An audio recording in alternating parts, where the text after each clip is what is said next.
Bueno, hoy vamos a ver capítulo 8, capítulo 9, perdón, que es mi iglesia. Capítulo 9 de Nueva Vida en Cristo. Vamos a comenzar, esto se divide en tres partes también, este estudio, que es la iglesia universal y finalmente lo que es la iglesia local, ¿no? Entonces vamos a comenzar leyendo Mateo capítulo 16, versículo 18. Y yo también te digo que tú eres Pedro, y sobre esta roca edificaré mi iglesia, y las puertas del Hades no prevalecerán contra ella. Perfecto. Dice, el Señor Jesucristo dijo, en Mateo, ahí donde leímos, dice, edificaré mi iglesia. Cristo habló en un futuro, edificaré, y habló de la iglesia como algo suyo, dijo mi iglesia, yo edificaré mi iglesia. Acá hay algunos conceptos importantes. El primer concepto es, la iglesia no le pertenece a ningún ser humano.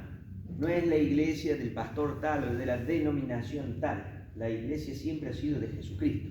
La iglesia es de Jesucristo. Así que edificaré mi iglesia. Y además dice, en la segunda parte del versículo, que las puertas del Hades o las puertas del infierno no van a prevalecer contra ella.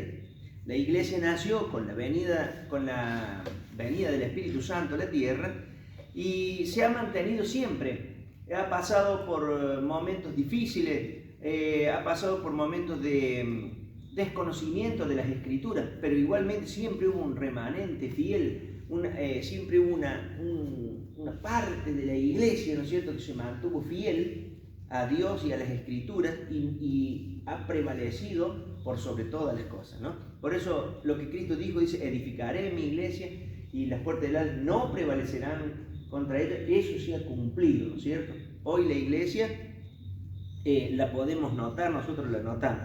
Vamos a ver ahora Hechos capítulo 13, 1. Había entonces en la iglesia que estaba en Antioquía profetas y maestros: Bernabé, Simón, el que se llama Niger, Lucio de Cirene, Manaén, el que se había criado junto con Herodes el tetrarca, y Saulo. Bien, y también vamos a leer Mateo 16, 18, bueno, que lo hemos leído recién, dice, edificaré mi iglesia. Hay dos sentidos en cuanto a la iglesia, ¿no es cierto? La Biblia habla en dos sentidos en cuanto a la iglesia. En cuanto a una iglesia universal, que ya vamos a ver que está compuesta por todas las personas que han recibido a Cristo, desde que vino el Espíritu Santo hasta que Jesucristo vuelva, ¿no es cierto?, en el arrebatamiento, por lo cual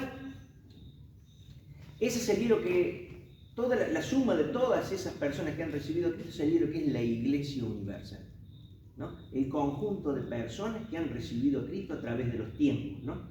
Bien, y después, la Biblia habla también de la iglesia como en un sentido local. La iglesia que está, por ejemplo, que hemos leído recién, en Antioquía, ¿no es cierto? Podríamos nosotros decir también, si seguimos leyendo la Biblia, la iglesia que está en Corinto, a la iglesia que está en Éfeso, ¿no es cierto? Y si lo aplicamos a la vida nuestra de hoy, podríamos decir la iglesia que está en Córdoba, la iglesia de Río Cuarto, la iglesia de Rosario, ¿no es cierto? Y bueno, estamos hablando de iglesia como en un sentido local, ¿no? Donde se nombran las personas que están al frente de la iglesia y demás, ¿no? Que hemos leído recién cuando leímos Hechos 13:1. Vamos a leer ahora entonces el segundo punto, que es la iglesia universal, ¿no es cierto?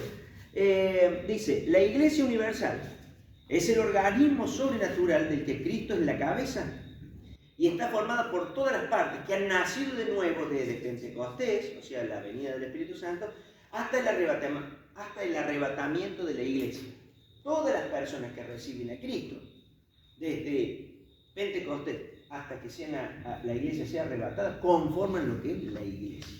El conjunto de hermanos o de personas que han recibido a Cristo son los que conforman la iglesia. Vamos a leer ahora 1 Corintios capítulo 12, versículo 13 y también 27. El versículo 13 dice: porque por un solo espíritu fuimos todos bautizados en un cuerpo, sean judíos o griegos, sean esclavos o libres, y a todos se nos dio a beber de un mismo espíritu. Y el versículo 27 dice: vosotros pues Sois el cuerpo de Cristo y miembros cada uno en particular.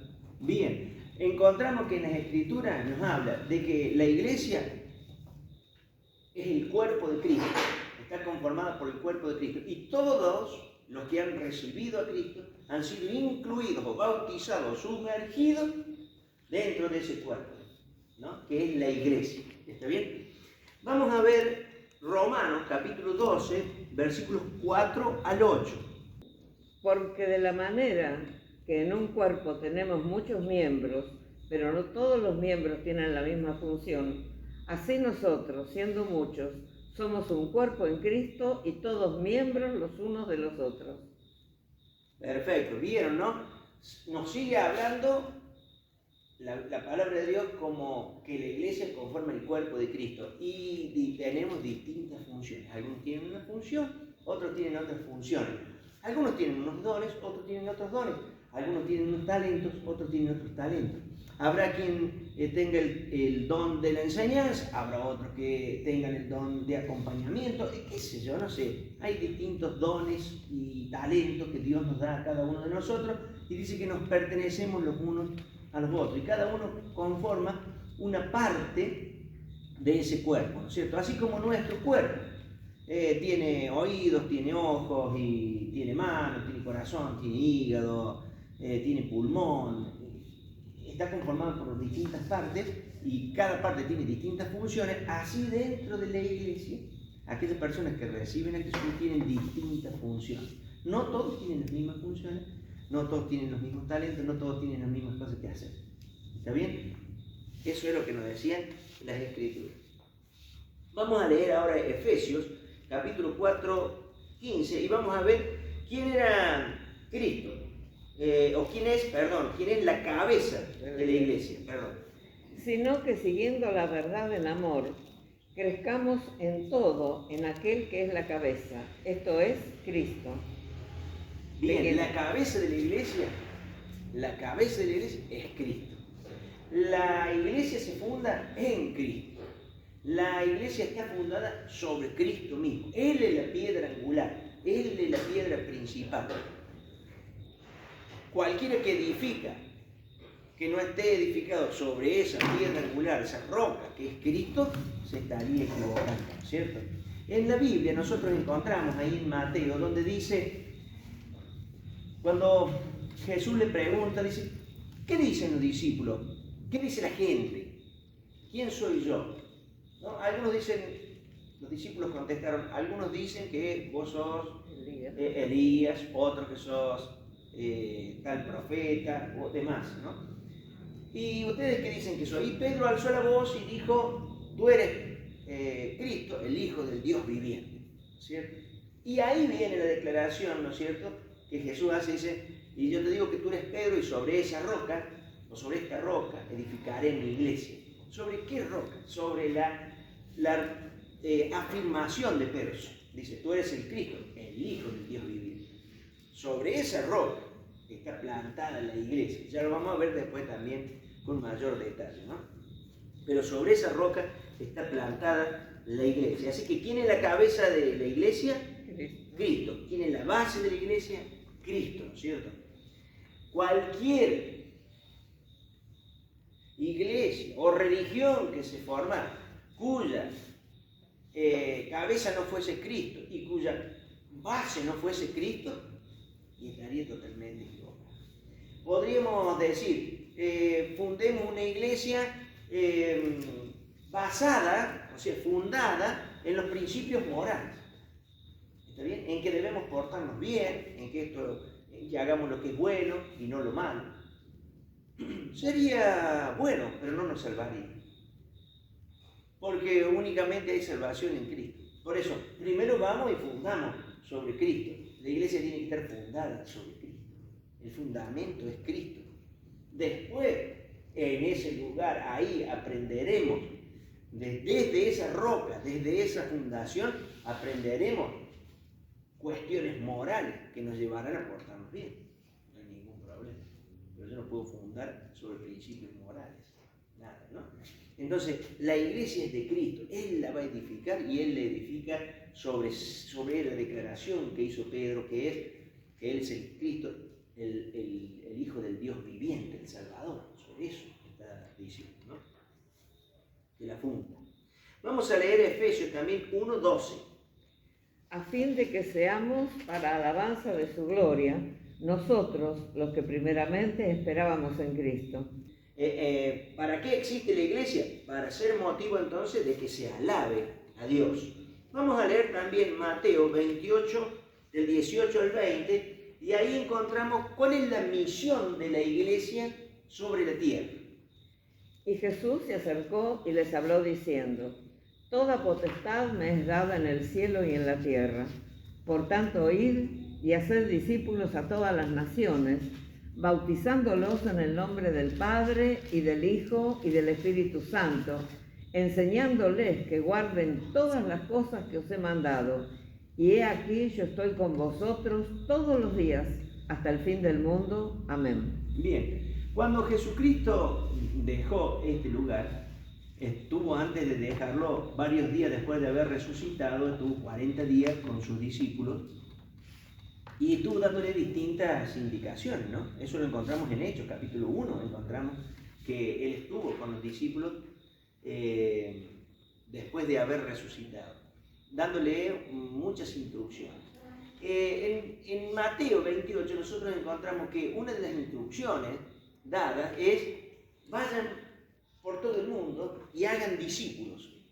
Enséñenle a hacer todas las cosas que yo les he enseñado a ustedes y bautícenlos en nombre del Padre, del Hijo y del Espíritu Santo, ¿no? Aquí vemos cuál es la orden final. ¿Cuál es la orden final para la iglesia? Ir y hacer discípulos.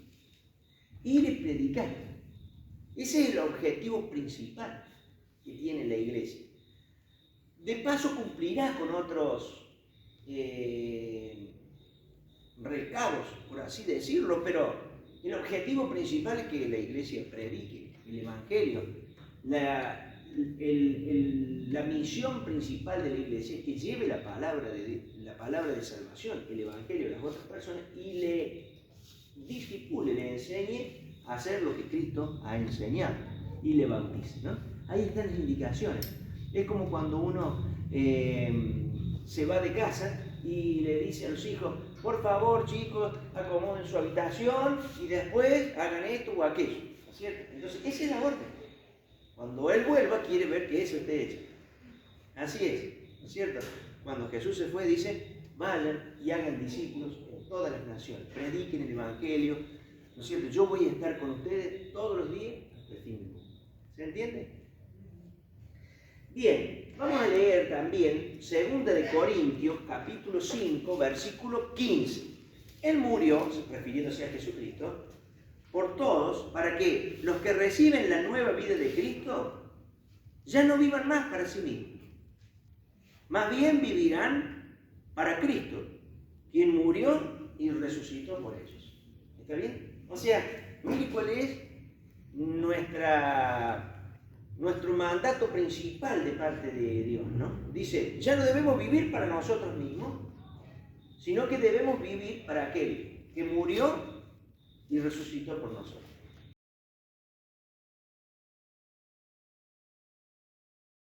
Muy bien, vamos ahora entonces a la tercera parte del estudio, que nos habla de lo que es la iglesia local. Entonces, hay una iglesia local. La iglesia universal, dijimos, es la suma de todas las personas que han recibido esta nueva vida en Cristo desde el momento en que vino el Espíritu Santo en Pentecostés hasta que la iglesia de Cristo sea arrebatada, ¿no es cierto?, a los cielos. Vamos a ver, vimos también que hay una iglesia local. Hemos leído que hay iglesia en Éfeso, en Corinto, en Antioquía, así hay en todas partes del mundo y en distintos lugares. Y nosotros somos llamados, vamos a ver algunos aspectos de la iglesia. Primero, que somos llamados a congregarnos. Entonces, vamos a leer Hechos capítulo 2, versículos 41 y 42. Así que los que recibieron su palabra fueron bautizados, y se añadieron aquel día como 3,000 personas, y perseveraban en la doctrina de los apóstoles, en la comunión unos con otros, en el partimiento del pan y en las oraciones. Bien, dice que cuando se iban entregando a Jesucristo, perseveraban básicamente en tres cosas principales, ¿no? En la doctrina de los apóstoles, o sea, lo que le enseñaban los apóstoles, o sea, estudiaban la Biblia. Punto uno. Pertenecían a un lugar y estudiaban la Biblia. Segundo, tenían comunión los unos con los otros, es decir, se reunían, charlaban, conversaban entre ellos, pasaban tiempo juntos, tenían vida en común, se juntaban, tenían comunión, estaban unidos entre ellos, ¿no es cierto? Y también perseveraban en ¿qué más? En la oración. Tres cosas, básicamente, tres cosas que hacen que la iglesia funcione bien. Estudiar la Biblia, estar en comunión, o sea, congregarse, y la oración. Tres cosas que son muy importantes. Algunas personas a esto le llaman rutina evangélica. No es rutina evangélica, es Hechos 2:42. No es rutina evangélica. Así lo hizo la primera iglesia, así lo tenemos que hacer nosotros. No puede ser que un creyente no estudie la Biblia. No puede ser que un creyente no se congregue. No puede ser que un creyente no tenga ocasión. ¿Se entiende? Entonces, cosas básicas dentro de lo que somos llamados como iglesia. Somos llamados a congregarnos y somos llamados a no dejar de congregarnos. Vamos a leer Hebreos capítulo 10, versículos 24 y 25. Y considerémonos unos a otros para estimularnos al amor y a las buenas obras, no dejando de congregarnos como algunos tienen por costumbre, sino exhortándonos, y tanto más cuanto veis que aquel día se acerca. Bien, hay un llamado, dice, no dejen de congregarse como algunos tienen por costumbre. Ya en ese tiempo existía de que había algunos que tenían por costumbre no congregarse. Entonces dice, no dejen de congregarse como algunos tienen por costumbre. Es una orden, no dejen de congregarse. No es una recomendación, es un mandato para la iglesia. No dejen de congregarse como algunos tienen por costumbre. Siempre comparo con las brasas, ¿no? Cuando uno hace una brasa para hacer un asado, cuando hace el fuego para hacer el asado, las brasas se forman, y si yo dejo las brasas todas juntas ahí, se mantienen vivas, calentitas. Si saco una brasita, la pongo aparte, al ratito ya lo vemos que está grisecita, ¿no? Empieza a enfriarse. Si hubiese estado ahí, hubiese estado más viva, más caliente. ¿Es así o no? Bien. Es lo mismo que ocurre con el creyente. Cuando el creyente deja de congregarse y no estudia, no se congrega, no está con los hermanos, no viene a las reuniones de oración, o sea, no ora, ¿no? Entonces, sin lugar a dudas, comienza a enfriarse.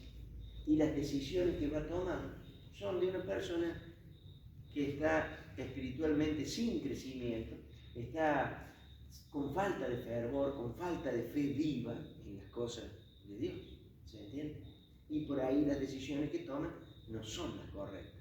Y los problemas que había eliminado por venir a Cristo empiezan a volver y persisten y siempre son los mismos. Si la persona tenía problemas en el matrimonio, hay matrimonios que vienen a la iglesia, hacen cursos de matrimonio, aprenden cómo tienen que tratar a la esposa, al esposo y así, ¿no? El cónyuge, y de pronto dejan de congregarse, están 2, 3, 4 meses sin congregarse, y después vienen y dicen, no sabe que tenemos de vuelta problemas. ¿Hace cuánto que no venís a la iglesia? Que han dejado de estudiar la Biblia, ¿no es cierto? Y eso hace que se enfríen, y eso hace que vuelvan los problemas, y hace que persistan los problemas, y que las decisiones que se toman no sean las correctas. Por eso nosotros somos llamados a congregarnos en una iglesia y no dejar de congregarnos por ninguna causa. Por ninguna causa hay que dejar de congregarse. Nunca hay que dejar de congregarse. Tenemos que tener el hábito de congregar. Vamos a ver ahora otro aspecto en las iglesias locales que se encuentra en 1 de Timoteo capítulo 3, versículos 1 al 7. Ahí notamos cuáles son los requisitos que tienen que tener las personas, los obreros, ¿no es cierto? Pastores, líderes, llámenle, las distintas denominaciones le llaman de distintas maneras. Algunos le llaman obreros, otros le llaman ancianos, otros le llaman pastores, otros le llaman obispos, ¿no es cierto? Pero en 1 de Timoteo tenemos ahí una serie de requisitos. A ver, ¿los podemos leer? Palabra fiel. Si alguno anhela obispado, buena cosa desea. Pero es necesario que el obispo sea irreprensible, marido de una sola mujer, sobrio, prudente, decoroso, hospedador, apto para enseñar, no dado al vino, no pendenciero, no codicioso de ganancias deshonestas, sino amable, apacible, no avaro, que gobierne bien su casa, que tenga a sus hijos en sujeción con toda honestidad, pues el que no sabe gobernar su propia casa, ¿cómo cuidará de la iglesia de Dios?